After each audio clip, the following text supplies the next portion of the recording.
Yeah, I'm going to be honest with you. I've never had bird call, and I think part of that reason is because they occupy that space that our former friends occupied. And I would donate a fucking kidney to bring back Tom's Home Cooking. I wonder what those guys are up to, because they were fantastic cooks. I don't know, chefs, whatever they may have been, but it was fantastic soul food. It was cash only. I know we've probably talked about on this podcast 10 times in the past 200 episodes or whatever, but you had to wait outside in a line with everybody until 11 when they open, and then they would just roll through, and you just get your blue plate of special, a large sweet tea, and a bunch of hot. Oh, the sweet tea there was actually right on point. It was so good. It was so good. Well, I'm going to back my 1-1 into a very strong 1-2. And this one, while it technically had a kitchen, Chris, it was more known for its social flair and standing up to the douchebaggery of Lodo. And that's El Chapultepec. Oh. The jazz bar that closed because of COVID that was here for like 80 fucking years. It was always a fun little late night spot, a cash-only bar as well. It rests in peace because it didn't have food, and during COVID they couldn't keep those doors open. It was even a fun spot to go to, like before a Rockies game or something. Yeah. Get pitchers of beer and it was a great place. Like you just walk off a milk market. It's a great last stop going home, and you get jazz. They do a little second line through the bar back towards the pool table. Yeah. They were pretty much all cash tip. They just support. It was community supported and funded in every capacity, pretty much by having a cash everything. Yeah, so, that place was awesome. I remember, and I missed that today in the honor of Lola. Okay, so I'm going to take us to Boulder for the next ones. And one of my favorite spots, which I actually found out today, obviously I haven't checked it out in a while, but it closed back in 2018, and that is Sun Deli. Okay, so give me a little rundown of this place, because I don't think I ever had it as a mainly Denverite. So rundown, Sun Deli was like a liquor store / pizza deli type joint. And I want to say... Sounds fantastic. Oh, it was great. I mean, it was like right around like 22nd and Canyon Street, like a couple streets down from that. But anyways, you could go in there, pick up some booze, and like I remember... The best thing we used to order was their stromboli. It's just a large fucking... They would do like a buffalo chicken stromboli, and it was fucking delicious. But even better is, I want to say they were one of the first like liquor stores to do deliveries. And their slogan was, because DUIs suck, we deliver. And you could... order, Fuck you, Drizzly. These people were doing it right. Huh? Yeah. It was a fucking great spot. Everybody there was nice. Big time, seemed like a big time stoner crowd. They had like a deli dog in there that always just kind of lounged around, and all the people in there seemed pretty high on life, if you know what I mean. Do you mean drugs? Yeah, I do. Nice. Yeah. Okay, that's a good one. I like that. Yeah. So you get to go back to backers, I think, don't you? Okay. Well, then, yeah, we'll stay in Boulder for another one. Shout out to our Boulder listeners. This one's going to hit home with so many people, even if you don't live in Boulder. Brasserie 10. Ooh, I do remember this place. I mean, it was... Killer happy hour. Great birthday spot. You can take a crew for birthday dinner, be as loud as you want, but also have nice food. Yeah, and I even think their brunch was good. But I remember, on days off, back when I used to work at the kitchen and stuff, we'd go in there and you could get, steak frites on happy hour. And, you could get that and then slam booze and walk out of there in under $40. The good old days, Chris. I don't think you can get out of... I mean... Fuck, I don't. My neighbor Felix maybe will have one drink under $40 for you, and some tacos. So you did. That's a good call, and I guess we lost those to we lost that one to the pandemic. I believe so. May they rest in peace. They were kind of in that restaurant group that had a couple different locations, all kind of bundled into one. Like the Med was in there. Yeah, and I even think those places were kind of like incubators for so many people that are in the restaurant business throughout the Denver Front Range area. Yeah. I mean, I've worked with so many people that used to work at these places and just love it. That's a good call, Chris. All right, so here's my next one. This one holds a special place in my heart. not only is their chef a friend of ours, but also they were the first restaurant. This may have been pre-Chris, but this was the first restaurant we interviewed. Was Chef Paul Riley's sister and his brother-in-law. But Beast and Bottle, they closed not necessarily due to the pandemic, because they did navigate through the rough sailing waters and open up on the other side, but they lost out to greed, and the landlord of the building sold the property to the developer, who then bulldozed the Beast and Bottle. But that place, not only were they great guests and nice enough to have us in and take the time to be on the podcast with us, but they had delicious fucking food. Italian food that Paul comes up with is always clever. Not to be forgotten, he's about to open a new location downtown in the bottom of a hotel, but we'll have Paul on to talk about that before he does open the doors. And they still have their sister restaurant, Coperta, down the street. But yeah, Beast and Bottle, I went there. I took a couple dates there. And they always provided a special experience. I did brunch there a couple times, which was fucking great.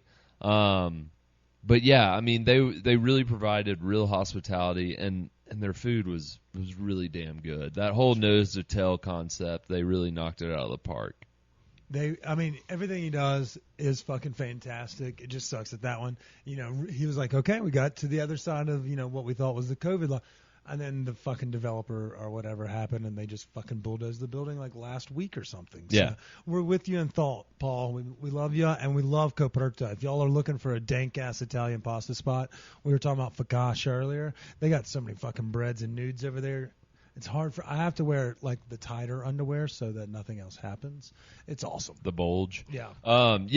Yeah. Paul Riley's really a fun guy. Yeah. He's always happy. It's good to see him. He does carry a smile on his face all the time. All right, Chris, so for my fourth one in the high five is Mary Jane's Pizza. We were talking about this last week lightly, a little bit on Instagram, and kind of got a little community conversation going in regards to it. But Mary Jane's Pizza was a location that was at least open from 2010. I mean, they were open in 2011 when I got here. And I think they were open until 2012 or 13. But they opened at midnight or 11 o'clock or something like that p.m. and then went until 4:20 a.m. And that was it. And they did either takeout through a window or delivery pizza. And if you would pass out, let's say, with your door unlocked, they'll, knock on the door and say, hey, and then put your pizza inside on you. Or if you have a window open near the front of your house, like some people did, if you passed out, they would just reach in through and leave the pizza right there on top of your couch for you. The kindest delivery people, it was just stonerisms, late night food pizza, I never experienced that place. Dude, you were a Boulder kid up in the early days when you were first here. Yeah. But this was a Highlands location. Now where Bar Taco is in that big ass apartment, like Lady Jane and all that shit. Oh, yeah. All of that used to have just more run down apartment and strip mall areas, in of which was a Mary Jane's Pizza location. So we miss you, Mary Jane's Pizza. The concept was great. The people were friendly. That's Stonerisms 101 right there. Yeah. All right, Chris, you got one more on you? Or you got two? I've got two more. You should have two more. So you're going to go back to back, and then I'll finish it off with my fifth one that's a sleeper. Okay.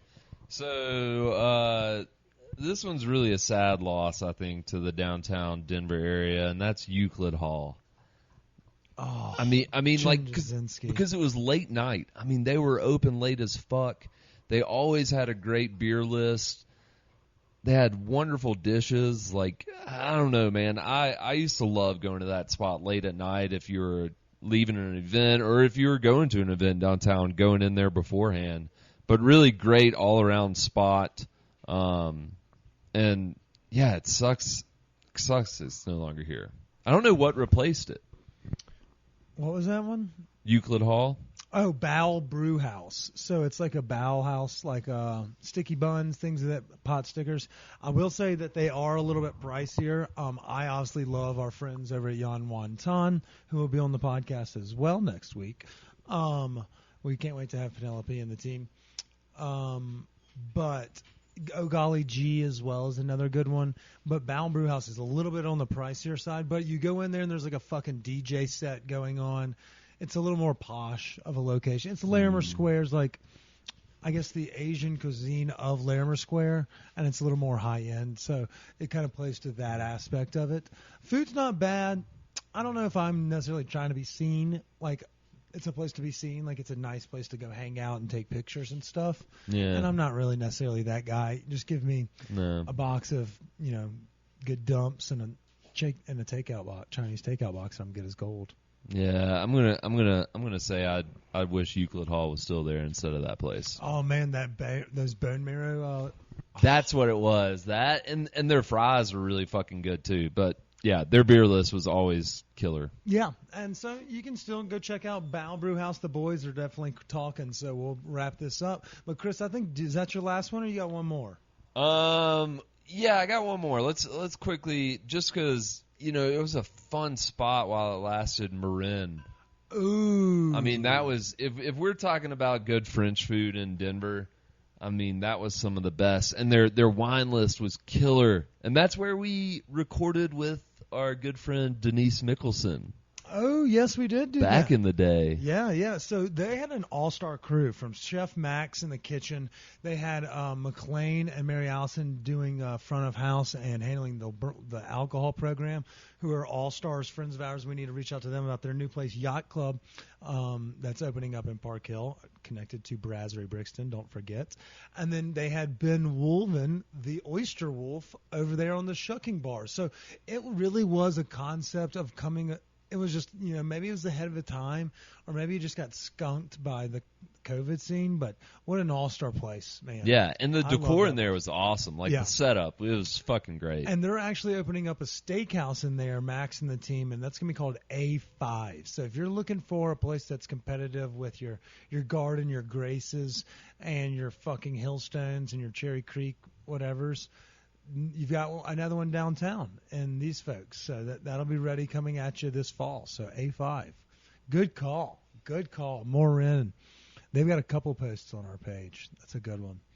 All right, Chris. So this last one, I couldn't remember the name, so I had to ask for a friend. It's a bar, and I don't think very many people are going to listen to this will know of it because it closed down 8 or so years ago as well. All of mine have kind of closed, but it was 5 Points was a badass area back in the day and still is. But this place was like I don't think it would still be there. It was kind of an apartment bar. It was 2 doors down from Cervantes on the same side of the road. And what they were is you would walk upstairs, and I think it was called M&M's. Is what Brian told me. I think that's what it's called, but I don't know. But they had a bar upstairs, and it was just like maybe 2 tables total. And you just sit there. They had either beer or liquor that was poured out of a handle into a cup for you. And it was open till whatever. And I don't know when they opened. I don't know how late they were open, but you could get in there after Cervantes and get a cold one or a cocktail and just kind of ride out that late night wave for an hour and catch a solid buzz. And so I asked Brian and I asked Scott Morrell, and Brian said he thinks it was called M&M. So for anyone that's been riding down this nostalgia train with us this second half of the episode, if you remember that one, we're going to be talking about it on social media, so join us in the conversation, please. But that's my 5 right there. Yeah, I don't know that one either. All right, well, we're going to make a graphic for this one to see if people can remember. Yeah, it was M&M. Scott just texted to confirm. So that bar was fantastic. I don't know what was in there between. I don't know. I don't know what's been in there for the last couple of years, but I don't believe they were there. They hadn't been in there in years. All right, so that was a great high five down Nostalgia Road. Before we go, Chris, do we have anything else we need to sign off with them before Friday? Not that I know of. But since we did mention, races and whatnot, the Colfax Marathon is coming up in October. Oh. So they do 5Ks, 10Ks, half marathons, full marathons. You can even sign up and be a part of a relay team. and maybe break up the marathon. But anyways, that's a cool event if you want to get into it. It's a huge event here. It's Denver's only marathon. Okay, yeah, I've done that before. So shout out to me for being not the full marathon, but